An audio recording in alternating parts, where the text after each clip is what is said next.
ናይ ኤርትራ ዓብይ ታሪክ ሰሪሓላ ኤርትራ ኣብ ሕቡራት መንግስታት ጉባኤ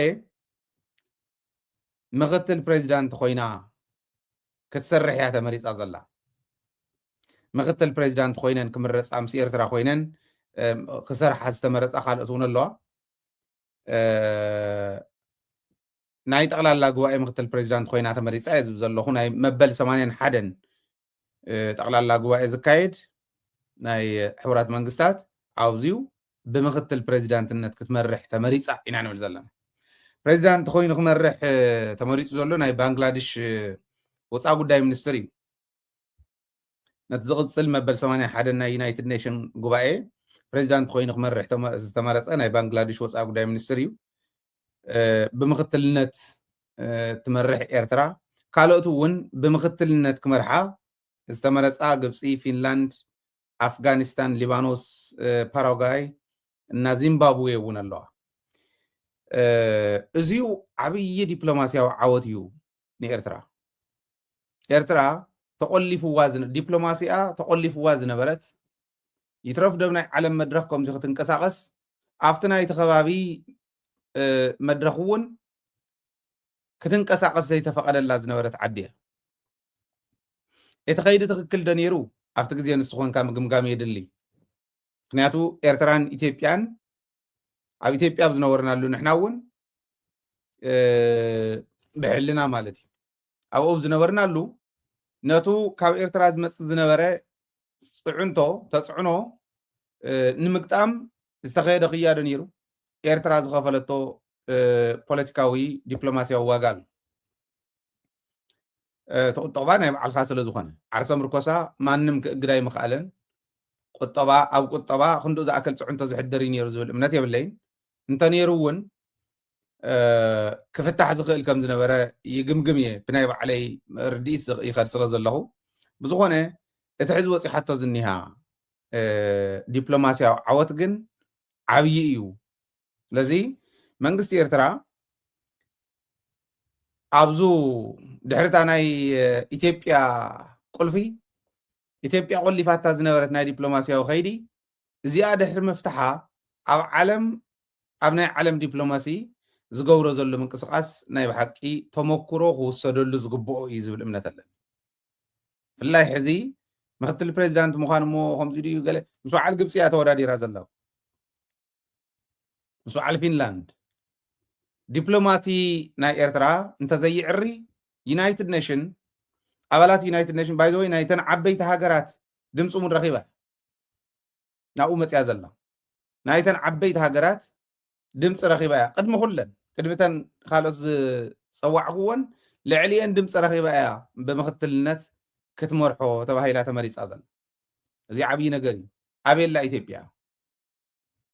ዩናይትድ ኔሽን ኣይኮነን ካልኦት ስኢለን ናይ ሪጅናል ውዳበታት እውን ንዒቐ ንኣ ዝኸደ ዓዲ እኮ እያ ኣብቲ ሪጅን ዲፕሎማሲ ናይ ኢህወደግ ልዕለ ኣቢልዋ ስለ ዝፀንሐ ንኢትዮጵያ ኣብቲ መጀመርያ እዋን ኣብዪ ኣሕመድ ሰብ መሲልዎም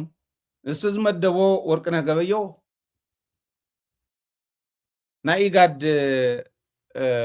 ዋና ፀሓፊ ኸውን ተገይሩ እዩ ግን ናይ ኢህወደግ ዲፕሎማሲ እምበር ኣብዪ ኣሕመድ ገና ኣብ መጀመርያ ምእታዊ ነይሩ ናይ ኣብዪ ኣሕመድ ዲፕሎማሲ ኣይኮነን ናይ ብልፅግና ዲፕሎማሲ ኣይኮነን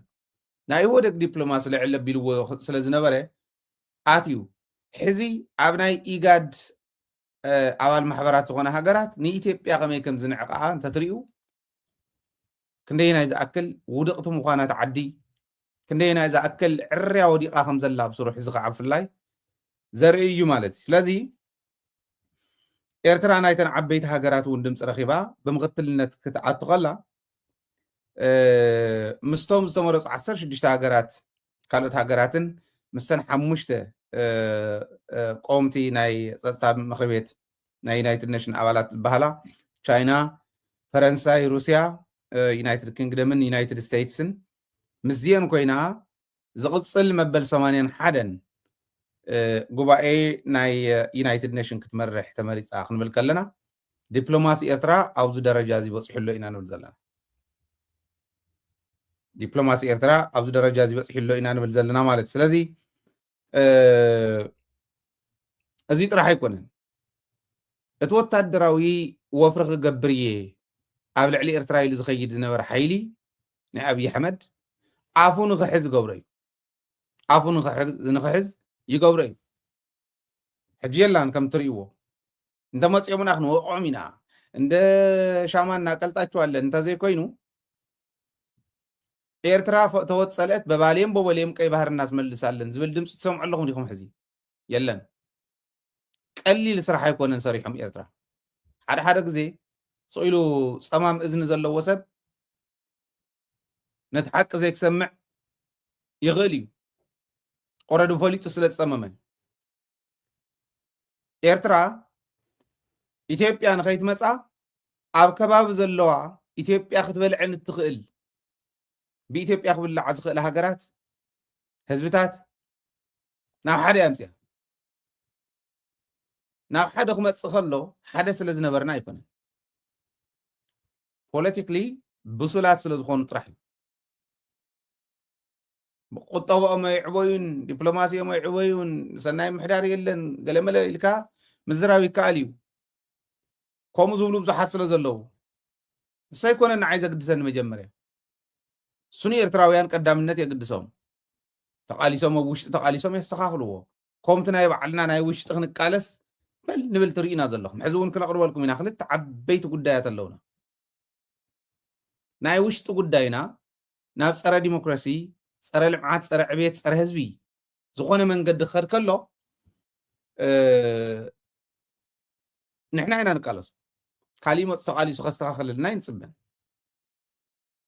ኤርትራውያን ከምኡ ክገብሩ ፅበዮም ኣነ ኣብቲ ናይ ዲፕሎማስያዊ ከይዶም ሕዚ ዝገብርዎ ዘለው ግን ምስ ሱዳን ሓደ ኮይኖም እኮ ፅምዶ ፈጢሮም ምስ ሱዳን ኢትዮጵያን ሱዳንን ተባኢሰን ኣለዋ ስለዚ ምስ ኢትዮጵያ ተባኣሰት ኩላ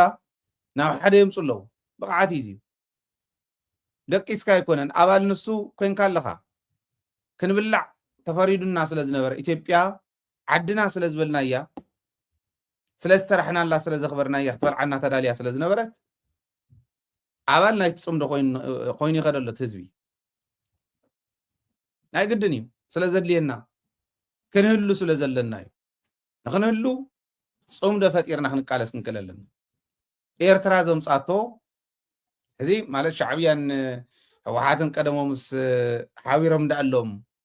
ፅምዶ ፈጢሮም እንዳኣሎም ደርጊ ኣሸኒፎሞ ንብል ኢና ሓደ ሓደ ግዜ ትኽክል ከዓ እዩ እቲ ፅምዶ ንሱ ታሪክ ከም ዝሰርሐ ፈሊጥካ እንድሕሪት ተመሊስካ ፅምዶ ፈጢርካ ነቲ ዝመፅእ ፀላኢ ከም ዘለዎ ከምትሕዚ ኦረዲ ብሓያል ፍራስትሬሽን ለይትን ቀትርን ናይት ሜር ኮይንዎም ፅምዶ ዝበሃል ዝሓድሩን ዝውዕልን ዘለው ከምኡ ምግባር መተኻእለ ነይሩ